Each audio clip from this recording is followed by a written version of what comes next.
Hello, ladies and gentlemen, boys and girls, college football fans across the nation and around the world, and definitely with the Big Ten now, it's definitely across the nation. This is my co-pilot again. You know him, you love him, you recognize him, Bill Bender of the Sporting News. Bill Bender, we're in the midst of, as we record this, we're in the midst of Big Ten Media Days, which is now a 3-day affair, definitely plural days. USC was in town today as we record this. Oregon's coming in tomorrow, but we already have a feel of the lay of the land of the new Big Ten. I think you agree. And just the new era is upon us. And does it feel like it? It feels weird. Walking into Lucas Oil Stadium and seeing the USC logo and the UCLA logo and the Washington dub next to the Wisconsin dub and the Oregon O next to the it's hard to wrap your mind around. But I think they've done a good job with a 3-day event. We've had 2 days. USC is the one that gets me, though, because of the rich rivalry with Ohio State, the rich rivalry with Michigan, in terms of 70s and 80s Rose Bowls. Yeah. I don't know that the younger generation understands that, right? And I don't know if that gets to you as somebody that's been around the beat and knows that history between Ohio State and USC. Yeah, exactly. And here's the thing: I do not live in the past. I'm not one of the. I'm not this 70-year-old fuddy-duddy that everything's got to be like it was yesterday, or else, we'd be riding around on a Wright Flyer, hoping it could take us from Dayton to Springfield. You understand what I'm saying? Right. Or maybe worse than that. But what's interesting is it is wrapping your head around the fact that the Big Ten goes coast to coast now. Right. Number one. Number two, games you all saw infrequently, big-time games you saw infrequently. You might see a little more frequently now, but with 18 teams in this league, that's no guarantee that you're going to see USC and Ohio State, right, 2 times out of every 5 years or 6 years. Of course, it would behoove them to do that from a television standpoint, from a product standpoint. But it was very odd sitting there as we record this on this day, sitting there and listening to Lincoln Riley talk about playing in the Big Ten. Right. But odd for him because 2 years ago he was talking about leading a USC team into the Pac-12, which no longer exists except on paper, after leaving Oklahoma, a blue blood program, as he kept referring to today. Oklahoma and USC are both blue blood programs. So the Big Ten, I think is a gross or net winner in this thing about picking up definitely a couple of. I think Oregon is a blue blood now. Right. In terms, it's a nouveau blue blood. Right. Yes. And I think Washington has enough history about it. It would be considered a blue blood, especially when you take into account Pac-12 history. UCLA, I'm still wrapping my head around what UCLA where it really fits. Right. But that's gotta help the gross, right? Right. Well, Lincoln Riley used the phrase "blue blood" over and over. Yes, he did. And I think it was almost to impress upon people that one, this is why I left Oklahoma. One of the things he said is you could stack our history up against anybody in the Big Ten, and he was cagey. He was fiery today.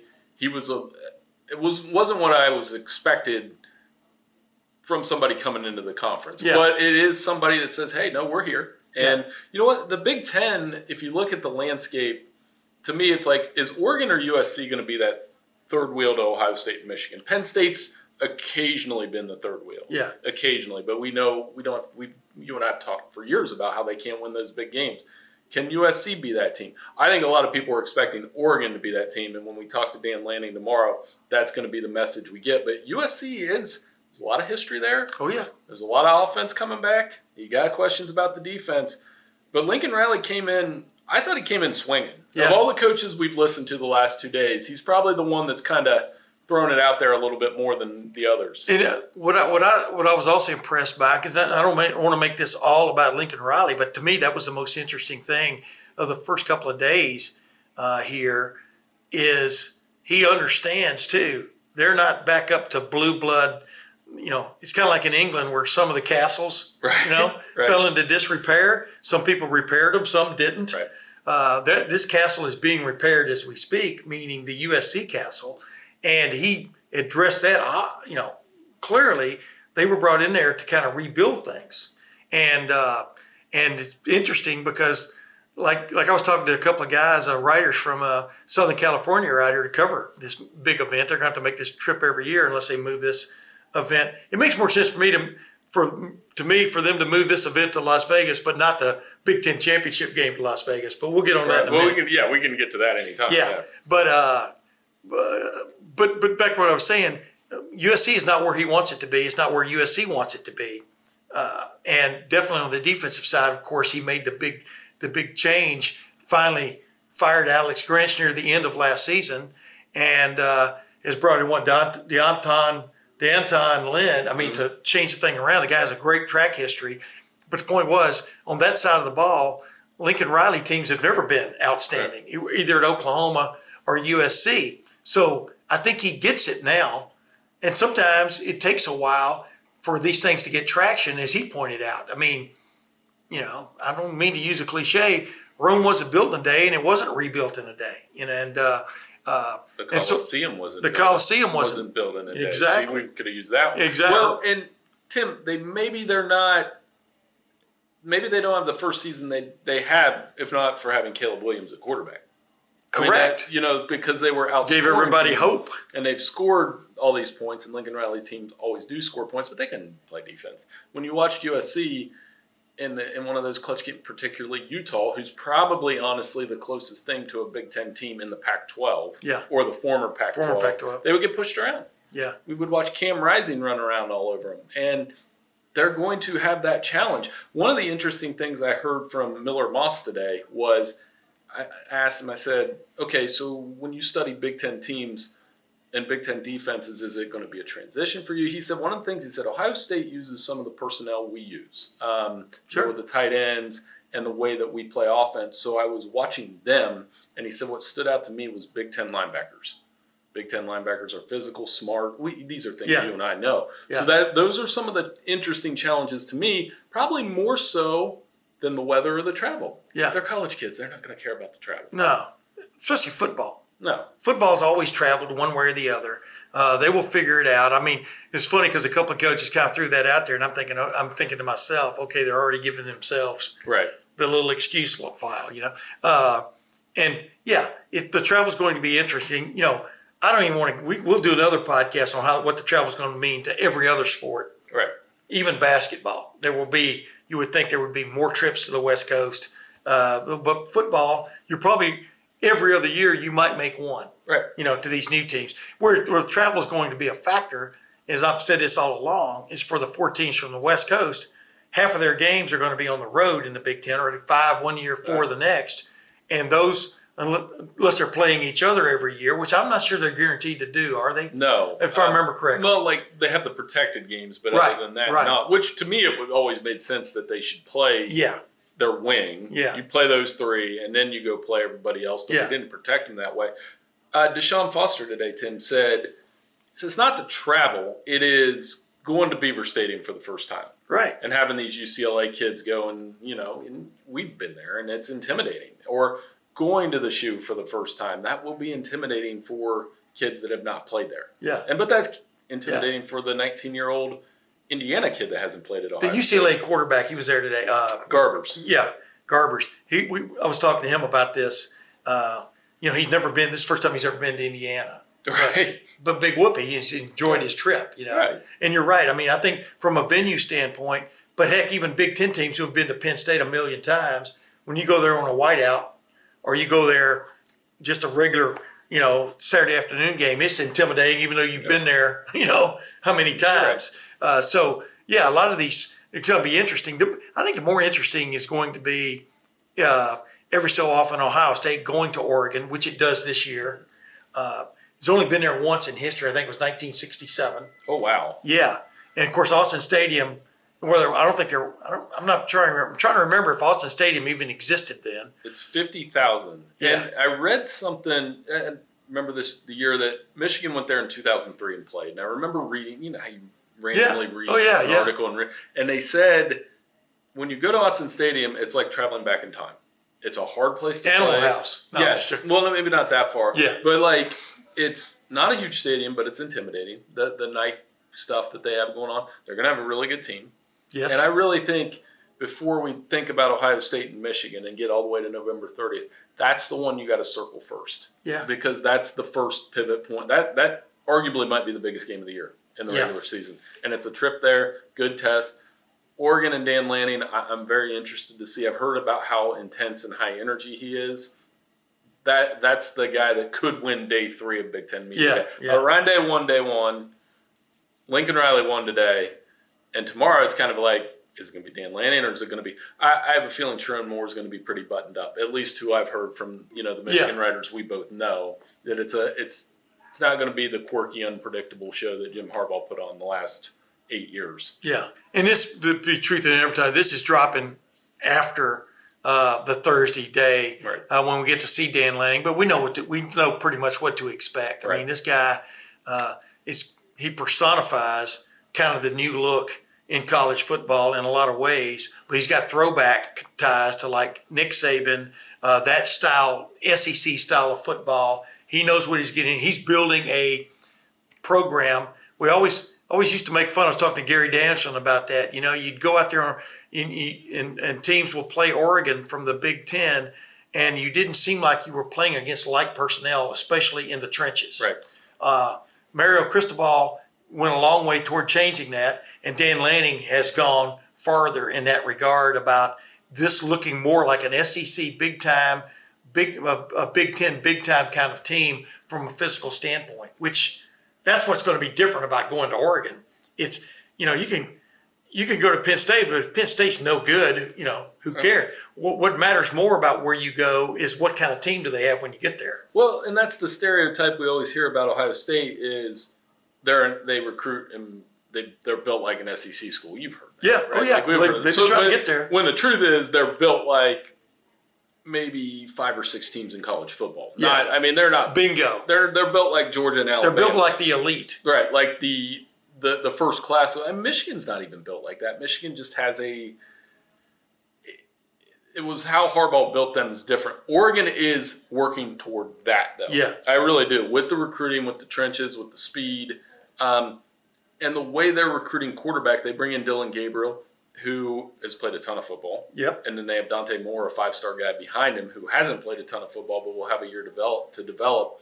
And I think Dan Lanning is taking what he learned from Kirby at Georgia to try to put Oregon. Because at the end of the day, you can build your team however you want. But if you're built like Georgia, Ohio State, Alabama, Texas is close. Yeah. Texas can be that. I think Texas is almost there, but Right. losing those defensive linemen is going to be interesting to see how they rebuild on that side of the ball in that regard because they were really good Right. last year. But I didn't mean to interrupt you, but no, you're exactly right. Like Texas can be that with Correct. what the Absolutely. resources they have. Yes. And then Oregon can be that. And then that's really it. And wait, did you say USC in that group? Not yet, but I mean, they could be. USC can get there. I mean, see, the thing is, number one, USC is in a talent-rich region or area of the country. It has been that in the past, Right. under John McKay and all those teams back in the 60s, 70s, and 80s. It has been that kind of team. 90s, the beginning of this century, under Pete Carroll and stuff, they were a big-time physical team. Of course, some people wondered why they were so big, but that's another story for another day. But so they've been there. They've been, like I said, they've been blue blood worthy. That's why I look at Oregon as maybe it's green blood, but it's got some blue mixed in it. You follow my drift there? No, I think quack, so. Quack. I think so, and I think That was not funny. It was all right. It was good. It was not bad. But and then Michigan's more was pretty developed. bad. Like Michigan's max value was okay. They had 13 guys drafted last year. Where they were excel is like developing the day 2 and day 3 guys. Yes. And that's what they had last year. They had a ton of that. And at a certain Yes. point when you have that. Now, take that with Ohio State, when you have 11 guys come back, some of those guys probably had day 2 grades, a handful. Yeah. And we'll see if they get up to day 1. But when you have that much talent, that shows up. One of the weaknesses with Oregon would be they've never had that. We're talking about day 2 of the draft, ladies and gentlemen. But I'm saying, yeah. But one of the weaknesses with Oregon is they've never had that NFL draft with 10 guys drafted. Right. So Dan Lanning's trying to push that to that. When Georgia does it, when Alabama does it, when Ohio State does it, when LSU would be the other one. Yeah. When they have the whole deck, Yes. then it's hard to beat that kind of talent. But to your point, I mean, I think Oregon if we're saying who's got a better chance to be that third wheel, Oregon or USC, I'd probably take Oregon in the present tense. But if Lincoln Riley backs up what he was saying, Yeah. and they can actually play defense and recruit California, maybe. Hey, maybe, right? They've been there before. Right. I just talked about some of their lineage. I mean, going back to the 20s and 30s of last century. I mean, that's how that Notre Dame USC rivalry developed, was how good USC came on, and then, like I said, they've been there before. That's why they can get there again. They're working big time. They're working big time on their facilities, getting a new football facility, which is going to be. I don't know if you've ever been out there. Right. You've been out to USC. How tight it is right there. Right. Where the neighborhood It's they're not huge. headquartered in, so they don't have enough room to, kind of like UCLA. I was talking to the UCLA quarterback about, they've got I think 2 80-yard fields outside Right. or something, and then I think they have an indoor facility, but it's nothing like Ohio State's massive Right. plant, which is their football program. And Oregon's got a really nice plant. Michigan, Penn State. But you don't necessarily have to have that if you get the Jimmies and the Joes and you get things going in the NIL arena and stuff. And that's always going to be, moving forward, the NIL arena, along with the coming revenue sharing aspect of things, is always going to be the deciding factors. Right. Well, I have a question for you. So in the last couple days, we've heard from Wisconsin. We've heard from Iowa. Yeah. We've heard from Nebraska. These 3 Big Ten West schools that, with the 4 schools coming in, then you start to turn in your brain, okay, which one of these Big Ten West schools is going to be the one that can not survive, because they'll all survive, but which one can maybe compete there a little bit? And again, like this, you may have different answers. Like my present tense is probably Iowa this year, but I'm really looking at Nebraska and Wisconsin and what they're going to do with Luke and Matt Rule, who are in their second year, and they're saying all the right things, and their players are saying all the right things. And they're building the teams in the image they want. Correct. Right. So you give them that time, it could be one of those two. Yeah. I mean, to me, that's the most interesting part of this, because I was going around and I was just going, why would anybody in the Big Ten West vote to do away with divisions? Right. Because, it takes that shot of being in the Big Ten championship game away from six of those previous 7 members, in my opinion. Maybe all 7 of them. But then you start thinking about the other way. When you do put together, first of all, for the conference sake, you want your top 2 teams playing for the championship. Right. I totally understand that. You don't want let's say, just for hypotheticals, and Minnesota fans don't get mad at me, an 8-4 Minnesota knocking off an undefeated Ohio State. No, it would be a disaster. Because in the new setup, at least for the next couple of years, Minnesota would get a bye in the first round of the college football playoffs, right? Right. It would be the automatic qualifier. We don't want that. No, nobody wants it. It's just like the SEC. You want the 2 best, even if it's, and that's why there's talk about the Michigan, Ohio State moving the game around. Yeah. But the Big Ten West teams are going to have to earn it a little more now. Yeah. Because they did, Iowa did get to a Big Ten championship game. We watched Northwestern play Ohio State twice. We watched that twice in 3 years, I believe. Yeah. So you're going to have to earn that and not be a spoiler. And I think that ups the stakes for Iowa. Really impressed with Matt Rule, by the way. Me too. I was going to get to him, but go ahead. I don't know if it's going to work. I don't know. It worked at Temple. It worked at Baylor. It did, and it sneaks up on you that Nebraska hasn't made a bowl game in 8 years. Right. Kidding me. And they have a freshman quarterback. He says if we were grading who's the best on the podium, it's him. Yeah. And he has a gift for that. You talk to Steve Sipple, longtime Nebraska writer, he'll tell you that too. He's good on the podium. Now, can they win the close games? Can they cut the turnover margin? Well, that's their big. I mean, he addressed that, and what if it's out there, address it, because everybody else is going to. And he is right. There wasn't true reason for wholesale changes on the staff, because when you really looked at it, there were like 5 games last year they could have won. Right. I mean, that they lost 4 games for sure. And you're kind of going, he's right. I mean, but do you blame a fumble on your head coach or your assistant coach? I mean, maybe if that guy keeps fumbling, you do. But you understand what I'm saying? A turnover. I think they're really close to being a contender. I don't mean of being a favorite, but I think they're fairly, maybe in another year, we may be talking about Nebraska like we talked about Nebraska in the 1990s in terms of being a contender. Competitive. Competitive, right. yes. But that's the interesting thing I want to ask you. When you look at the what do you call it, the geographic center of the Big Ten now. It is Lincoln, isn't it? It is Lincoln. So you use that to your advantage because you can recruit both ways. Yeah, and I plus think, South. Right, and I think he has a situation where they're going to try to build this program around Dylan Raiola. That's not bad. Everybody's going to want him on the field. Everybody wants a big-time quarterback. Yeah, and they were going to want him on the field sooner rather than later. But it's just, when I watched Nebraska last year, and really the past couple seasons, a couple with Scott Frost, they play hard. I mean, they play hard, cliche. They fly to the football, they do those things. But you would just watch and be like, man, this team's snake-bitten, that they would have that turnover at the wrong time. It reminded me a little bit of the bad Michigan teams with Brady Hoke. Yeah. Oh, yeah. You know, like competitive. Are they going to get a quarterback? I mean, that's Right, what you that kept asking yourself. Are they going to get a championship-style quarterback? And lo and behold, one came along. Right. So, and J.J. McCarthy. Those are the big questions for them. And then Iowa, it's still, you're getting the same movie. Now, how much does he change? I think they're built to compete out of those three the most this year because they still have a defense. I agree. They're going to be Ohio State. Tim Lester is coming in. I mean, is in as the offensive coordinator. He brings a different style. I mean, I'm not sure how long Kirk Ferentz will tolerate that different style. Right. You know what I mean? Wins are wins, right? But Kirk Ferentz likes to win, as the old saying goes, the surest way, which is hang on to the ball, run some clock, don't put your defense in tough situations. Right. But let's face it, you got to take chances anymore in major college football to grab that brass ring. And we'll see if Kirk Ferentz late in his career is willing to kind of go that route. Well, and they're going to have to throw the ball a little bit too. That's what I'm talking about. He raved about Cade McNamara being healthy. You know their defense is going to be good.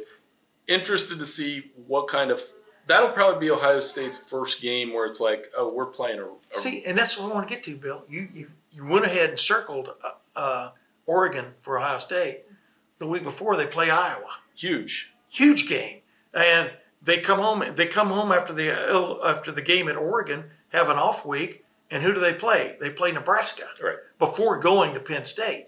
I mean, we talked about this at LettermenRow.com, and my buddy Spencer Holbrook and Andy Backstrom, from a pothole game or a surprise game, whatever you want to call it. Those are two that jump out at me. Two teams trying to get back to where they once were, Iowa and Nebraska, who clearly have some talent on their rosters. Are they equal to Ohio State? No. But when you're looking, I say with Periscope up, looking a week ahead, things can happen. That's going to be a physical game either way against Iowa. Yes. They're going to get hit. So yes, Ohio State's they're going to win that game, but they're going to be challenged, and in a good way, because that sets up the challenge of Oregon. And in the same way with Nebraska, if you look at Nebraska's schedule, made to look foolish here, could be 7-0. Could be 7-0. I doubt it. Probably a compromise is like 6-1 or 5-2. If they beat Colorado, which is another wow, and if you talk to the Nebraska people around here, that Memorial Stadium, the typical nice Nebraska fan, they're going to be rabid for that game. Yeah. They're ready for Colorado to come in. Oh, It's an old school rivalry. Coach Prime. And they want to beat Coach Prime pretty badly. They could be 6-1, 7-0 going into the show. Yeah. Which makes that all that much more. Kind of interesting because it kind of reminds you a little bit of Michigan State a few years ago. Remember when they had a great team coming into the shoe and Ohio State just obliterated them? Right. I mean, 49-0 and a half. So the big question we're going to be asking is this faux, F-A-U-X, 7-0, 6-1, or I do believe they're going to play Dylan Raiola as a freshman, I do too. As a quarterback. I mean, dude, why wait? If that's your best, if that's your most talented quarterback. But no, you're exactly right. So now what do you think? Because they're going to be primed. That will be the game that would legitimize them as being back. Right. But if they're 7-0, they'll already be bowl eligible. Right. Which they haven't been. We can say it's fake good, but they'll be happy with where they're at. Yes. And then Ohio State can be the measuring stick for the rest of their season. Yeah. And obviously that will show that Matt Rule's got it going on. So that very interesting, one of the more interesting teams that we've seen the last 2 days. And that's not shortchanging of Michigan State, who's got a new coach. They said technically there's 7 new coaches in the Big Ten because of the Pac-12 guys coming in. But, Smith is another very interesting one to me. Yes. But I've heard players coach a lot. Michigan State, the people around them, they love him. They got a talented quarterback. But I don't think they're an immediate threat What I like about him is he had a plan, and he instituted that plan at Oregon State, and literally incrementally improved that program big time. Right, I mean, and that was not a team that was not a team he wanted to play last year, in my opinion. I mean, you can still beat them, but in all the years I've done this, you got to give him patience. You got to be patient with it. He's going to have to work to have the presence that Mark D'Antonio had. When we came to this event, Mark D'Antonio had a presence of following at his podium, and that was built on a couple things. It was built on beating Michigan, and it was built on winning a couple Big Ten championships, and obviously his background. But I was thinking about that today. It's like when you go around, and it's no disrespect to any of the coaches at this event, but certain coaches have more of a. I go by how many people were around the podium. Yeah. How many reporters are standing there like this.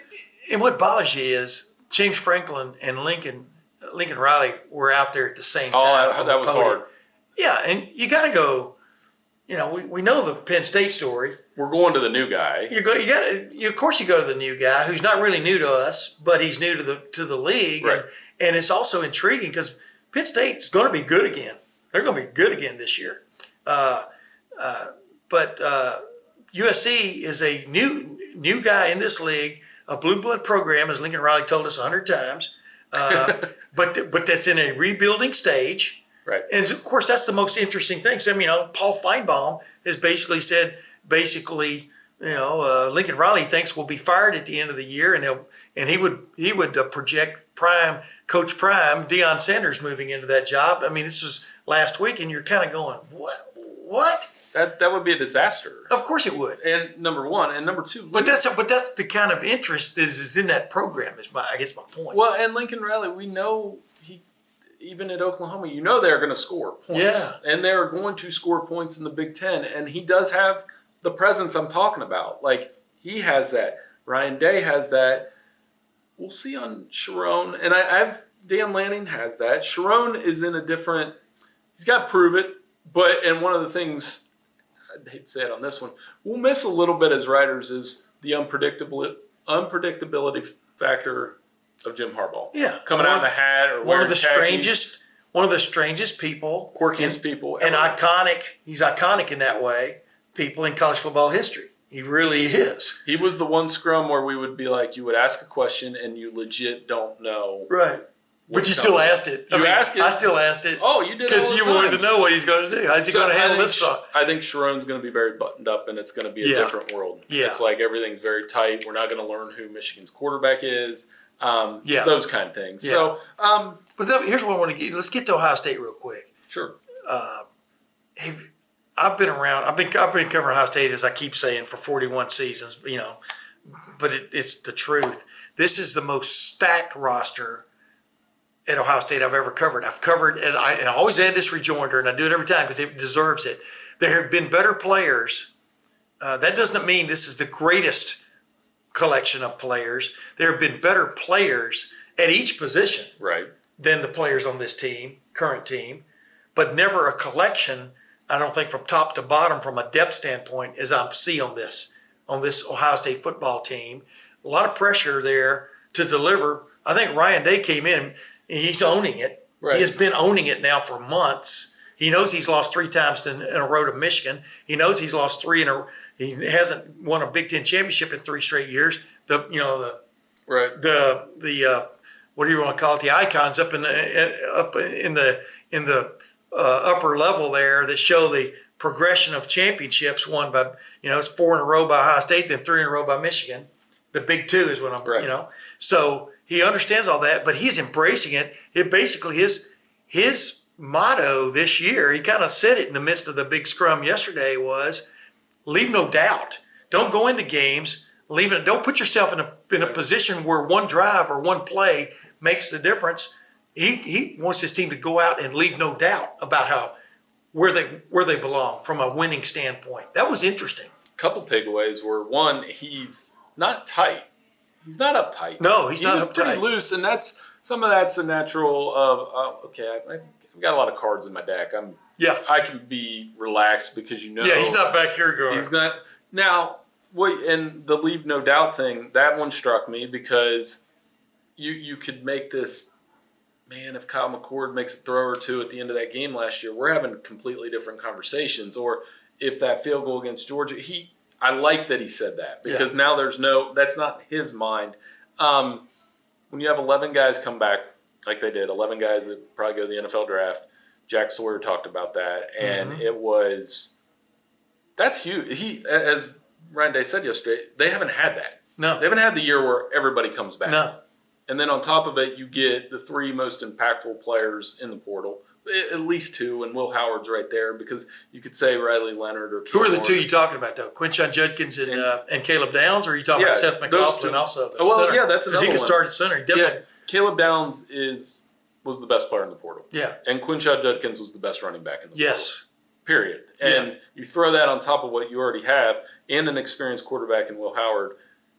And the most talented probably freshman coming into college football this year, which is Jeremiah Smith. I mean, he didn't tell us anything about him. I think we're going to wait and see. But as he said, some things are obvious, but I don't want to talk about a freshman until he plays and stuff. I mean, he's right about that. You might as well start writing that sidebar for the acronym now. Exactly. And the point is, like you just said, the collection of talent is there.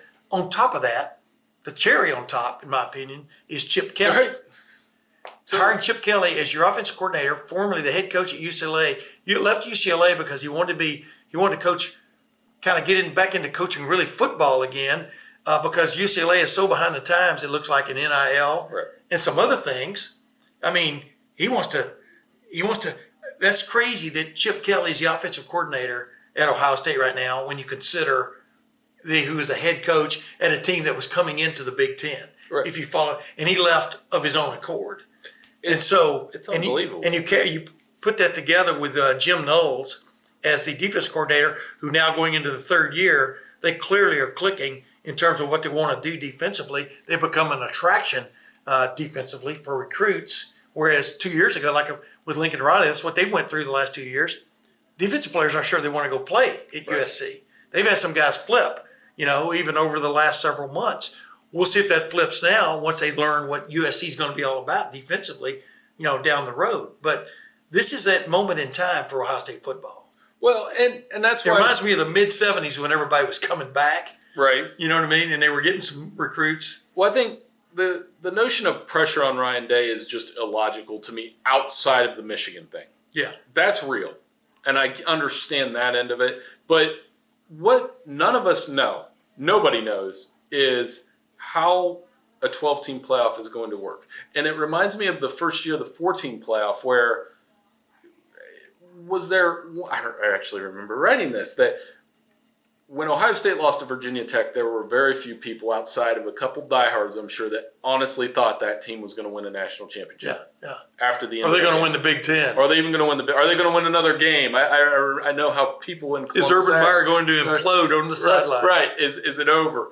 They got into the playoff as a 4, and everybody in Columbus knows the story, right? Yeah. And then they turn around and beat Alabama and they win the national title. Well, they beat the hell out of Wisconsin to get into the playoff. I mean, because cards had to fall even on the last day of first day of the postseason, which is conference championship games. But cards had to fall, and they did. And then it just shows you, kind of makes a point for why, I thought they should go to 8 instead of 4. I agree. 8 instead of 12. But it makes a point of why maybe more teams need to be involved, because you don't know at the end of the year who is really playing great football and deserves to be there. Well, how many times did Ryan Day talk about depth? Yeah. And that's what's going to matter in this, I think, is that if you're a Georgia or you're Ohio State or you're, like I said, Texas and Oregon are right there. Yeah. And then what's the curveball? Will there be upsets? But I think, to me, that's why this notion of pressure, if they beat Michigan, to me, all of that pressure's off. Because then you realize, outstanding record, has checked every box. By the way, he's gone playoff, 3 times, championship game. And then once you get in this 12-team tournament, we can say, it's Georgia, Ohio State, all the roads lead to that. But you just don't know. Yeah, and I think that's the exciting part about it. I agree. Because injuries are going to come along. The injuries are going to decimate one team or another once they get in the playoffs. That's going to happen. You're not going to have necessarily the same team in January that you start with in December. Right. And I think in all these teams you're talking about, when you hear Tressel and Meyer talk about it, yes, that puts pressure on the team, But we're so far from January 20th that I think the best thing Ohio State can do, and Ryan Day, again, on point, talking about their preseason. Yeah. And we're not really going to know anything real about Ohio State until they play Michigan State, maybe. Yeah. I've got an interview with him coming, which I did, but mainly talked about his vacation, how he gets away and stuff and all this kind of stuff. But then we got into the season a little bit because, we've asked him incessantly who the starting quarterback is, who's going to be your right guard, all these questions that are, even for me, but you got to ask him because that may be the day he says, all right, Devin Brown. Well, you were on instead of Will Howard. Well, no, but his point is, as I said, as you stand here today, and I'm going to paraphrase this because I don't have trouble recalling sometimes exact wording, but as you stand here today, as you look out there, is the end game, meaning playing for a national championship, does that look like Mount Everest to you, meaning how high you got to climb, or does it look like just a gradual rise? And he basically said a gradual rise, in essence, with a flat area going toward it, because you've got to cross this part before you get to the rise, which is preseason camp, and then you got to show up every day and take care of business. Right. And that's the best way of putting it. Everybody wants to, like you said, a lot of people want to put the cart before the horse. This is a journey, man. Right. And it's going to be, for whoever wins this college football playoff, it's going to be the longest journey in history, in college football history. Right. And to think what's going to happen in January sitting here in the dog days of July is folly, right? Well, yeah, and there will be more twists. And there is, like I said, Ohio State and Georgia are built depth-wise. For the run. For this run, for the marathon. And I would argue, I'm telling you, Alabama, I wouldn't rule them out. I would not either. Because they still have a collection of 4- and 5-star guys. And they got a quarterback that's interesting. And if Kalen DeBoer gets the most out of Jalen Milroe, who was in the Heisman conversation late last year, they're not going away yet. No. I don't know about 5 years from now. They're not going away this year. They're the other team that I keep coming back to. And I'm like, still Alabama dudes. Yeah. Still had Michigan. There are still teams out there with rocks in their hand. I mean, LSU could be a team with a rock in its hand because they've got some talent. You know what I mean? And then you look at Texas. Texas last year reminded me of Michigan the first year they got in the playoff 3 years ago. Right. And, got beat. Not quite ready. Right. For prime time. Well, ish. Yeah. Because they got down to the last play. But they probably look back at that game and think we should have won. Yeah. Yeah. So, I mean, that's, but did their quarterback learn a lesson? I'm talking about Quinn Ewers. Did he learn a lesson in that? Because I think a lot of pro scouts even kind of backed away. Wait a minute. Maybe this isn't that guy, because in crunch time, he didn't deliver, and there were chances for him to deliver. So Texas has a lot to prove. His quarterback has a lot to prove. But now it's been there. There's nothing beats being there. So I just think this national championship race is going to be extremely interesting.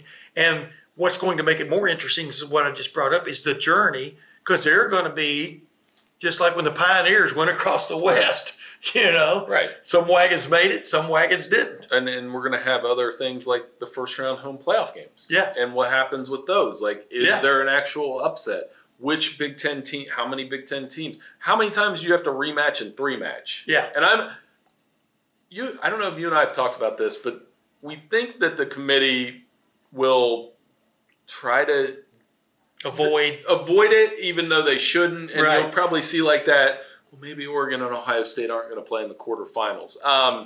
Maybe Texas and Georgia aren't going to play a third time or whatever. Yeah. And that's going to happen. Yeah. There will be rematches. There will be a 3-match at some point. It's going to adjust how we watch. But I am excited about it. I'm excited to see, I keep using this phrase, how's this going to work? Yeah. I have no idea how an 18-team Big Ten is going to work. Yeah. No idea. Yeah. No idea how this 12-team playoff is going to work. But the way the bracket's going to be set up, right? I mean, the number 1 seed is going to play number 8 or number 9. Right. Correct.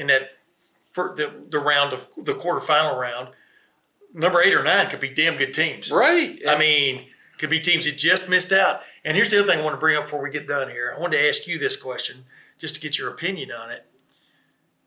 If somebody could tell you you're not going to win the Big Ten championship game or SEC championship game, and you're going to be thrust in to the round of 5 through 12, wouldn't you rather know that and like somehow or another you don't have to play that game? Right. You understand what I'm saying? Because what a grind it's going to be for Ohio State, Oregon. Ohio State goes to Oregon, gets beat, comes back. They both meet in the Big Ten championship game.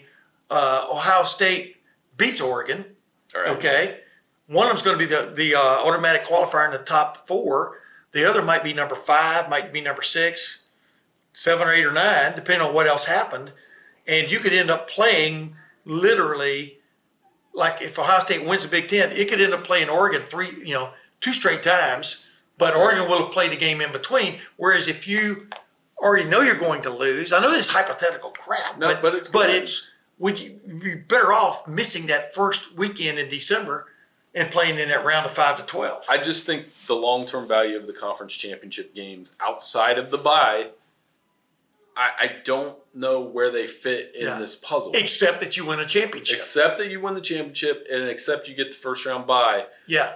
But like you said, if I'm a team, I've kind of thought if we're going closer to the NFL model, just don't play the conference championship game. Yeah. If you have to split a regular season conference title, so be it. That's one less game you have to play. Yeah. I get that there's a lot of money and a lot of pride. Let me interrupt you. With 18 teams, everybody's not going to play everybody anyway. Right.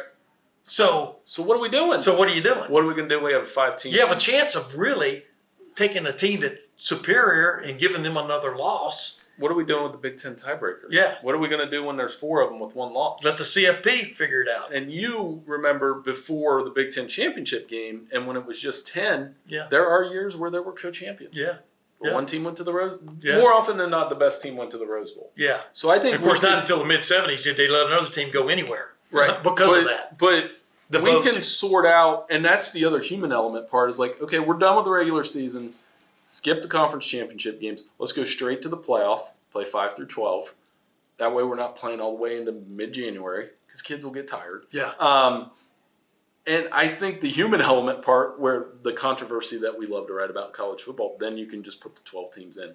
Okay. That's Bill Bender, ladies and gentlemen. Solving all the world. That's Bill Bender of the Sporting News, one of my favorite people. And he and I are going to go have a good meal now. But I want to ask you this final thing. You may not be ready to do this. You may not even want to do this. But Big Ten, expanded Big Ten, 18 teams, who plays for the Big Ten championship and thus becomes the Big Ten's first automatic qualifier in the expanded college football playoff. Well, I mean, the safest pick, Ohio State, Oregon. I think they play on October 12th. No, but who actually does win it? Ohio State. Okay. That's the safest pick. Runner-up being Oregon. And they play Oregon in a rematch. Maybe Oregon gets them the first time. Maybe not. But I think Ohio State built to do this marathon.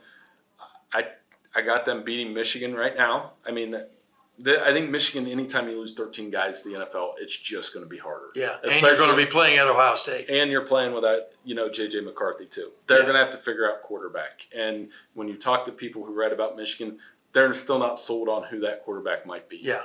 So, I do think Penn State will have a say. Penn State has this quarterback back, but boy, against Ohio State last year, not great. Not great. They'll have a say in this, but I think Oregon and Ohio State are built. Buckeyes win. I think Georgia wins the SEC, and again, we can prognosticate that it'll be those two all the way through. And I think they'll have their eyes on each other a little bit all year. That's the early prediction. I think it's going to be a hell of a season. I'm very much looking forward to it. I'm very much looking forward to Texas playing at Michigan. Mm-hmm. I mean, that's going to be cool. USC playing Michigan, the real kind of the kickoff game of the new look Big Ten. And Ohio State going to Oregon. That game is circled by everybody right now. I mean, you see the marquee value of this expansion in some form or fashion, right? Oh, I do. And it's created excitement. It's new. And like you said, you can live in the past, which I do on some level. Well, you have to a little bit as an historian. Yeah, or you can accept that this is the way it's going to be and let's see how it works. And yes, it's going to be weird seeing USC wear a Big Ten patch right here.